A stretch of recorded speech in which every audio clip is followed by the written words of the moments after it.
Greetings from Chhatrapati Shahuji Maharaj University to all my viewers and all my students of Chhatrapati Shahuji Maharaj University. आज हम लोग पहले दौर से गुज़र चुके। लॉकडाउन का एक पहला दौर था, दूसरा दौर भी आया जो 3 मई को समाप्त हो गया, और उसके बाद हम लोग सोच ही रहे थे कि इसके बाद क्या, और उसके बाद शुरू हो गया ये तीसरा दौर, that is the third lockdown.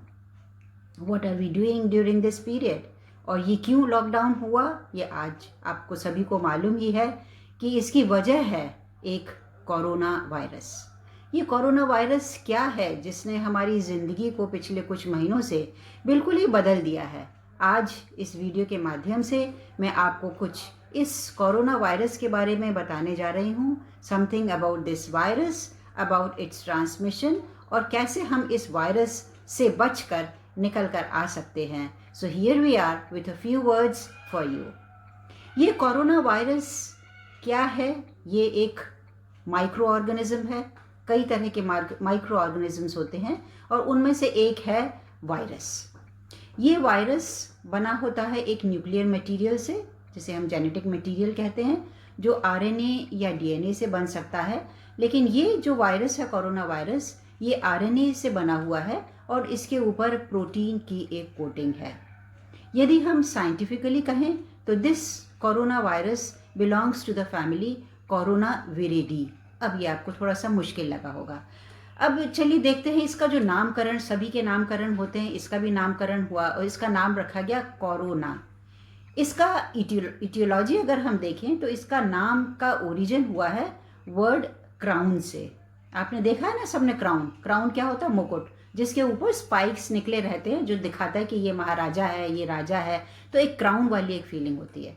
तो इस कोरोना का जो स्ट्रक्चर है, आपने देखा होगा, ये जो टीवी पर बराबर फ्लैश किया जाता है, तो ये एक स्ट्रक्चर है जिसमें आप साइड्स में देख रहे हैं कि सारे स्पाइक्स निकले हुए हैं। So these are the spikes which are basically made up of proteins, और यही स्पाइक्स हैं जो हमारे ह्यूमन सेल के साथ अटैच करते हैं, और अटैच करने के बाद they dissolve the membrane of the human cells and then they start multiplying one after the other, and then soon thousands of these virions या viruses ये produce हो जाते हैं। तो ये जो वायरस है, ये अगर हम देखें कि ये कहाँ कहाँ मिलता है, तो हम देखते हैं कि ये ह्यूमंस में भी मिलता है, ये मैमल्स और मैमल्स में भी मिलता है, ये बर्ड्स में भी मिलता है, ये बैट्स में भी मिलता है। तो इस तरह से ये कई स्पीशीज़ में ये वायरस मिला है। जहाँ तक ह्यूमंस की बात है, 1965 में सबसे पहले ह्यूमंस में ये वायरस मिला। तो ये क्या वही कोरोना वायरस था जो आज हमें कोरोना वायरस मिला है? ये हमें थोड़ा सा देखने की ज़रूरत है। मैं आपको बताना चाहूँगी कि आज ये जो वायरस मिला है, ये पिछले वाले जितने भी वायरस थे उनसे भिन्न है, इसलिए इसका नाम एक नया दिया गया है, that is SARS-CoV-2। SARS means severe acute respiratory syndrome, और CoV-2 कोव आया कोविड से, और 2 है ये कहिए एक 1 मॉडल एक पहले आ चुका है इसका, 1 strain, and that was in the year 2002। अब ये आया 2019 में ये स्ट्रेन, जैसा आप सभी को मालूम है, चाइना में ये डिस्कवर हुआ। चाइना में जब ये डिस्कवर हुआ तो बहुत खोज हुई, इसकी एनालिसिस हुई, मॉलिकुलर एनालिसिस हुई ऑल ओवर द वर्ल्ड, और इसके spikes, because it is these spikes against which vaccines are being experimented upon, it is these spikes which are entering the human cells. तो इनको एनालाइज किया गया कि पहला जो SARS-CoV था उसकी स्पाइक्स और आज जो हमें SARS-CoV-2 मिला है, क्या इसकी स्पाइक्स सेम हैं? तो देखा गया कि नहीं, they are not same, they are different in nature, because the antibodies which were being produced due to SARS-CoV, जो पहला हमारा ओरिजिनल स्ट्रेन था, वो डिफरेंट है as those which are being produced against SARS-CoV-2। तो इसलिए ये जो हमारा स्ट्रेन है ये बिल्कुल डिफरेंट हो गया, और इसीलिए आज हम लोग को दिक्कत आ रही है कि हम कैसे इसके लिए एक वैक्सीन बनाएं। यदि हम इस फैमिली की हम बात करें, कोरोना विरिडी की जो हम जिक्र कर रहे थे, जिसको ये वायरस बिलोंग करता है, तो इसमें हम देखेंगे कि अल्फ़ा वायरस होते हैं, इसके साथ बीटा वायरस होते हैं। कोरोना वायरस की ही हम बात कर रहे हैं, तो अल्फ़ा कोरोना वायरस और बीटा कोरोना वायरस ये मैमल्स में मिलते हैं, और जो गामा कोरोना वायरस है और डेल्टा कोरोना वायरस है ये बर्ड्स में मिलते हैं। तो इसीलिए हम लोग, क्योंकि मैमल्स हैं, human beings, they are a kind of mammal, तो हम लोग जिन कोरोना वायरस से अफेक्ट हो रहे हैं, they belong to the group of alpha corona virus and beta corona virus. अब ये जो कोरोना वायरस है, ये इसकी रेंज क्या है, या क्या कितनी तरह के ये मिलते हैं? तो ये जो कॉमन कोल्ड होता है, जो ज़ुकाम, सर्दी ज़ुकाम हम लोग को हो जाता है, वो भी एक टाइप के कोरोना वायरस से हो सकता है। About 15% of the common cold are caused by this corona virus, और बाकी के करीब 50 to 60% ये राइनो वायरस से होते हैं। तो ये जो इसकी जो रेंज है of infectivity and the range of clinical symptoms, ये वैरी करती है। तो इस तरह का ये एक वायरस है। अब हमने देख लिया कि ये वायरस कैसा है, लेकिन अब दूसरा प्रश्न ये होता है कि इस वायरस से, छोटा सा ये एक वायरस है, हमने इसका स्ट्रक्चर भी थोड़ा सा देख लिया और इसके बारे में भी जान लिया, ये कहाँ से आ रहा है ये। अब ये एक ह्यूमन से दूसरे ह्यूमन में कैसे फैल रहा है। अब कुछ ऐसे पैथोजेंस होते हैं जिनको किसी की मदद चाहिए होती है। मैं आपको एक एग्जांपल दे रही हूँ, जो आप सब जानते हैं, मलेरिया। मलेरिया बीमारी होती है, एक मलेरियल पैरासाइट, जिसका साइंटिफिक नेम है प्लाज्मोडियम। और ये जो पैरासाइट है, परजीवी है, ये एक ह्यूमन से दूसरे ह्यूमन में मच्छर के द्वारा ट्रांसमिट होता है। लेकिन कोरोना वायरस में ऐसा कोई केस नहीं है। इसमें कोई, हमें वेक्टर, मच्छर को हम वेक्टर कहते हैं for malaria, but now in case of corona virus हमारे पास कोई वेक्टर नहीं है, इसका ट्रांसमीटर कोई एजेंट नहीं है, बल्कि हम खुद हैं। इसका मतलब कि एक कोई कोरोना जो इन्फेक्टेड पर्सन है, वो जब छींकता है या खांसता है, तो उससे जो ड्रॉपलेट्स निकलती हैं, उसके अंदर कोरोना वायरस है। अब किसी भी इन्फेक्टेड पर्सन से जब ये कोरोना वायरस निकला और किसी भी ऑब्जेक्ट पर ये जाकर रुक गया, it may be paper, it may be any object, it may be a bottle, it may be a packet, it may be a floor. अब ये कोरोना वायरस वहाँ पर पड़ा हुआ है, ना तो ये चल पा रहा है और ना ही इसका कोई वेक्टर है जो इसको पहुँचा देगा एक जगह से दूसरी जगह। अब हमारी एक्टिविटी से हम इसको ट्रांसमिट कर देंगे from one place to the other.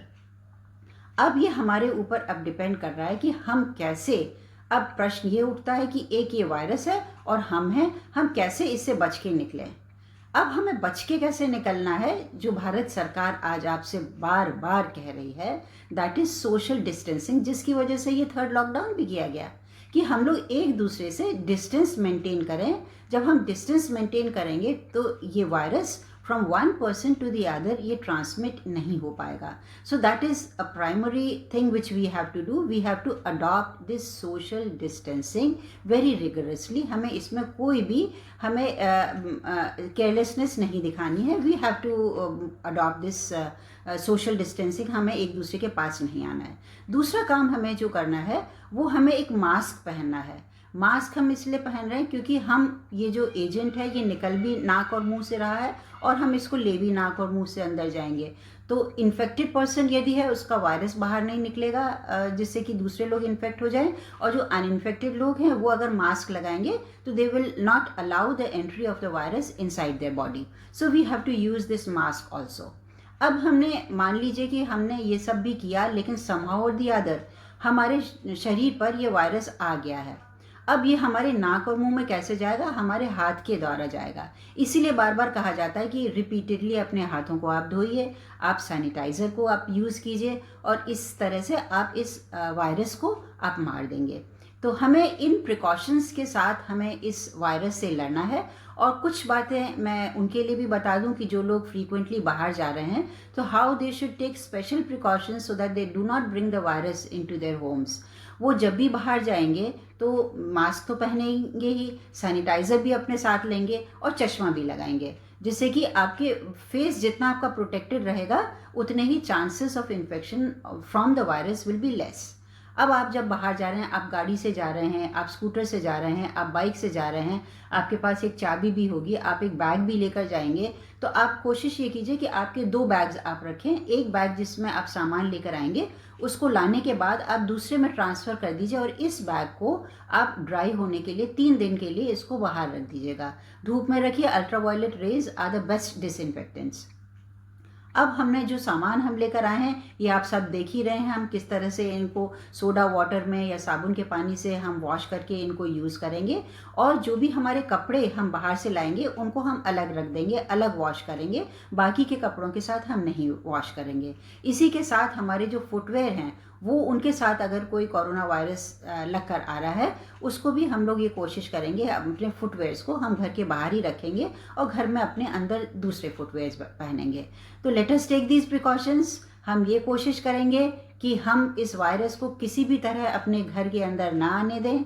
हम अपनी सूझबूझ से इस वायरस से हम विजय प्राप्त कर सकते हैं। हमें मालूम है कि ये वायरस क्या है, हमें मालूम है कि ये वायरस कैसे डिजीज़ को ट्रांसमिट कर रहा है, हमें मालूम है कि वायरस कितना डेंजरस है और क्या क्या तरह के सिम्टम्स, क्लिनिकल सिम्टम्स, बीमारी ये कॉज कर रहा है। रेस्पिरेटरी ट्रैक्ट का ये इन्फेक्शन एक सिंड्रोम है ये। So let us be careful and by our habits let us try to evade this virus. हमें डरने की बिल्कुल ज़रूरत नहीं है, हमें घबराने की बिल्कुल ज़रूरत नहीं है। डरता वो है जिसको अपने इन्फेक्टिंग एजेंट के बारे में या जो भी भय की चीज़ है उसके बारे में मालूम नहीं हो, लेकिन हमें तो मालूम है, हमें सब कुछ मालूम है इस वायरस के बारे में। So let us protect ourselves from this virus. Let us not move out unprotected. Let us use these masks always. Let us use glasses. Let us use sanitizers. और अपने आप को स्वच्छ रखें, अपने वातावरण को स्वच्छ रखें, अपने शरीर की इम्यूनिटी को बढ़ाएं और इस कोरोना वायरस से हम अवश्य विजय पा सकेंगे। Wish you all the best. Good luck.